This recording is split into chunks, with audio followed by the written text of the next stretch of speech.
ಶರಣಾರ್ಥಿ. ಸಾಹೇಬ್ರೆಲ್ಲ ಹೇಳ್ಯಾರ ನಿಮಗೆ. ನಮ್ಮ ಚಿಂತನೆಗಳು ಹೆಂಗಿರ್ತಾವಂದ್ರೆ, ಈಗ ಮೊಬೈಲ್ ಯೂಸ್ ಮಾಡ್ತೀವಿ ನಾವು. ಮೊಬೈಲ್ ಹೊಡಿಬಾರ್ದಂತ ಮೊಬೈಲ್ಗೊಂದು ಸ್ಕ್ರೀನ್ ಗಾರ್ಡ್ ಹಾಕ್ತೀವಿ, ಅದ್ರ ತಲೆ ಹೊಡಿಬಾರ್ದಂತ ಹೆಲ್ಮೆಟ್ ಹಾಕೋದಿಲ್ಲ ನಾವು. ಅಂದ್ರೆ ಮೊಬೈಲ ಭಾಳ ಮುಖ್ಯ ತಲೆಕ್ಕಿಂತ ನಮಗೆ.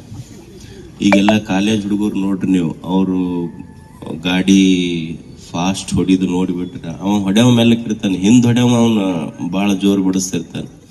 ಅವ 50 ಬಿಟ್ರೆ 60 ಬಿಡು ಅಂತಾನೆ, 60 ಬಿಟ್ರೆ 70 ಬಿಡು ಅಂತಾನೆ, 70 ಬಿಟ್ರೆ 90, 90 ಬಿಟ್ರೆ 100, 100 ಮಟ್ಟ ಬಿಡ್ಬೋದು, 100 ಮೇಲೆ ಬಿಟ್ರೆ 108 ಬರ್ತೈತೆ ಅದು. ಸೊ ಅದಕ್ಕೆ ಇದು ಮಕ್ಕಳಿಗೆಲ್ಲ ಗೊತ್ತಿರಬೇಕು. ಇದು ರಸ್ತಾ ಸುರಕ್ಷೆ ಅಲ್ಲ, ನಮ್ಮ ಸುರಕ್ಷೆ. ಇದು ಬಹಳ ದೇವ್ರು ಇದೊಂದು ಆಯುಷ್ಯ ಕೊಟ್ಟಾನಲ್ಲ, ಇದನ್ನ ಹುಂಬು ಗುತ್ತಿಗೆ ಮೇಲೆ ಬಳಸೋದಿಲ್ಲ, ಬಹಳ ಜಾಣತನದಿಂದ ಬಳಸಬೇಕು. ಇದು ಏನಿದೆ, ಎಷ್ಟು ಅಧಿಕಾರಿಗಳಿಗೆ ಬೇಸರ ಆಗುತ್ತೆ. ಒಬ್ಬ ಮನುಷ್ಯ ಸರ್ಕಲ್ನಾಗ ನಿಂತು ನಾವು ನೋಡ್ತೀವಲ್ಲ, ಈ ಕಡೆ ನಿಂತ್ರೆ ಈ ಕಡೆ 10 ಮಂದಿ ಇದನ್ನ ನೋಡ್ಬೇಕು. ನನಗೆ ಭಾಳ ಆಶ್ಚರ್ಯ ಅನ್ಸಿದ್ರೆ, ರೈಲ್ವೆ ಗೇಟ್ ಹಾಕಲ್ಲಿ ಏನಿರ್ತಾವ ನೋಡಿ, ಅವು ಎಡಕ ಬಲಕ್ಕಿಲ್ಲ, ಓಸು ಎಲ್ಲವೂ ಕೂಡೇ ಹೋಗ್ತಾರೆ. ಯಾರು ಎಕಡೆ ಹೋಗ್ತಾರೆ ಅನ್ನೋದು ಗೊತ್ತಾಗೋದಿಲ್ಲ.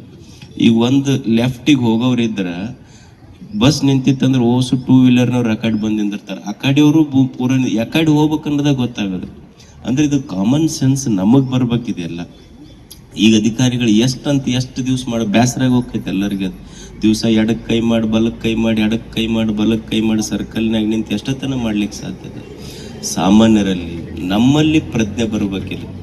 ಈ ಪ್ರಜ್ಞೆ ನಮ್ಮೆಲ್ಲರಿಗೆ, ಒಬ್ಬ ಜವಾಬ್ದಾರಿಯುತ ನಾಗರಿಕರು ನಾವು ಎಲ್ಲಿವರೆಗೆ ಆಗೋದಿಲ್ಲ ಅಲ್ಲಿವರೆಗೆ ದೇಶ ಕಟ್ಟೋದು ದೂರ ಉಳಿತು, ನಮ್ಮ ಜೀವನ ನಾವು ಕಟ್ಕೊಳ್ಳಿಕ್ಕೆ ಆಗೋದಿಲ್ಲ. ಅದಕ್ಕಂಥ ಜವಾಬ್ದಾರಿ ಎಲ್ಲರಲ್ಲಿ ಬರಲಿ ಅನ್ನೋ ಉದ್ದೇಶ ಇದು.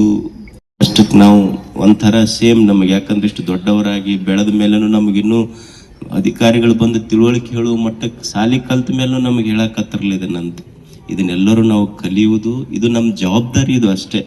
ನಮ್ಮ ಜವಾಬ್ದಾರಿಗಳನ್ನು, ಕರ್ತವ್ಯಗಳನ್ನು ನಾವು ನಿರ್ವಹಿಸಬೇಕು. ಉಳಿದಿದ್ದವ್ರ ಪಾಪ ಅವ್ರ ಕೆಲಸ ಅವ್ರು ಮಾಡ್ತಾರೆ.